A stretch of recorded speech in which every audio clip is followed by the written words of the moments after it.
കേരള മത്സ്യത്തൊഴിലാളി ക്ഷേമനിധി ബോർഡിന്റെ ആഭിമുഖ്യത്തിൽ എക്സൈസ്, പൊതുവിദ്യാഭ്യാസം, വനിതാ ശിശുക്ഷേമ വകുപ്പുകളുടെ സഹകരണത്തോടെ നടപ്പിലാക്കുന്ന ലഹരി വിമുക്ത തീരം ക്യാമ്പയിന്റെ കയ്പമംഗലം മണ്ഡലം തല ഉദ്ഘാടനം നടത്തി. ഇതോടൊപ്പം മത്സ്യത്തൊഴിലാളി ക്ഷേമനിധി ബോർഡ് നടപ്പിലാക്കുന്ന വിദ്യാഭ്യാസ പ്രോത്സാഹന അവാർഡും വിവാഹ ധനസഹായ വിതരണവും നടത്തി. കയ്പമംഗലം ഗവൺമെന്റ് ഫിഷറീസ് സ്കൂളിൽ നടന്ന ചടങ്ങിൽ ഇ.ടി. ടൈസൺ എം.എൽ.എ ഉദ്ഘാടനം നിർവഹിച്ചു. Mathilakam block panchayat president C K. Girija അധ്യക്ഷത വഹിച്ചു. നമുക്കറിയാം, ഓഖിയും പ്രളയവും അതിജീവിച്ചവരാണ് നമ്മൾ. ആ പ്രതിസന്ധിയിൽ ഗവൺമെന്റിനെ സഹായിച്ചവരാണ് മത്സ്യത്തൊഴിലാളികൾ. അതുകൊണ്ട് തന്നെയാണ് കേരളത്തിന്റെ സൈന്യമെന്ന് സഹ പിണറായി വിജയൻ ഈ മത്സ്യത്തൊഴിലാളികളെ നാമകരണം ചെയ്യപ്പെട്ടത്. അഭിമാനത്തോടുകൂടി ശ്രീ മുഖ്യമന്ത്രി ഇവരെ ചേർത്ത് പിടിച്ച സംഭവം കൂടെ നമ്മൾക്ക് ഉണ്ടായിട്ടുണ്ട്. ഈ സമയത്തടക്കം ഈ കടൽക്ഷോഭം ഏത് നിമിഷവും കാലാവസ്ഥ മാത്രമല്ല, കാലാവസ്ഥ വ്യതിയാനത്തിന്റെ ഭാഗമായിട്ട് വേനലായാലും മഴയായാലും കടൽക്ഷോഭം നേരിടുന്ന സാഹചര്യത്തിൽ ഈ കുടുംബങ്ങളെ മാറ്റിപ്പാർപ്പിക്കാൻ ആവശ്യമായ ഇടപെടലും ഗവൺമെന്റ് എടുത്തിട്ടുണ്ട്. എറണാകുളം മേഖലാ regional executive S. Jayashree report അവതരിപ്പിച്ചു.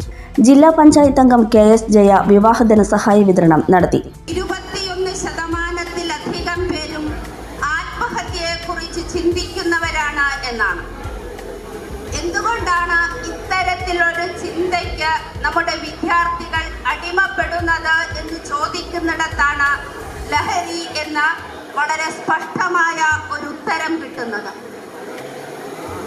ഏത് വഴിയും ഇപ്പോൾ ഞാനിവിടെ ഷംനാഥുമായി സംസാരിച്ചപ്പോൾ തോന്നിയ ഒരു കാര്യം, ലഹരി വിമുക്ത തീരം എന്ന് പറയുമ്പോൾ തീരപ്രദേശത്ത് മാത്രമാണോ ലഹരിയുടെ അമിതമായ ഉപയോഗം നടക്കുന്നത് എന്ന ഒരാശങ്ക എന്നെ പോലെ തന്നെ നിങ്ങൾക്കും ഉണ്ടാകാം. എന്നാൽ തീരപ്രദേശങ്ങളിനേക്കാൾ അപ്പുറത്തേക്ക് മെട്രോപൊളിറ്റൻ സിറ്റിയിലാണ് ഇതിന്റെ ഉപയോഗം കൂടുതൽ നടക്കുന്നത് എന്നുള്ളതിൽ യാതൊരു തർക്കവുമില്ല.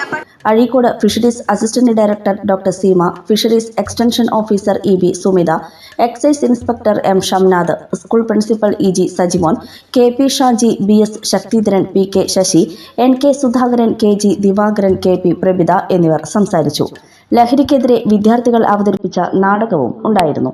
It gives me immense pleasure to express my appreciation for the invaluable experiences my child has encountered at Holy Grace Academy, especially the influence of Manipuri teachers. And this initiative has showcased the school's determination to instill values of diversity and unity in our children. കുട്ടികൾക്ക് കൊടുക്കുന്ന weekly plans അവരുടെ എഡ്യൂക്കേഷന്റെ ഭാഗമാകാൻ നമുക്ക് സാധിക്കുന്നുണ്ട്.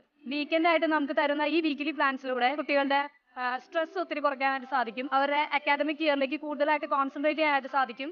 അവരുടെ mental ഹെൽത്തിന് ഒത്തിരി improvement കൊടുക്കാനായിട്ട് സാധിക്കുന്നുണ്ട്. And now I have been witnessing the developmental change in my son. Here teachers work collaboratively with kids to enhance their academic knowledge as well as their life skills. I really express my gratitude to Holy Grace family for providing a truly international curriculum to my son.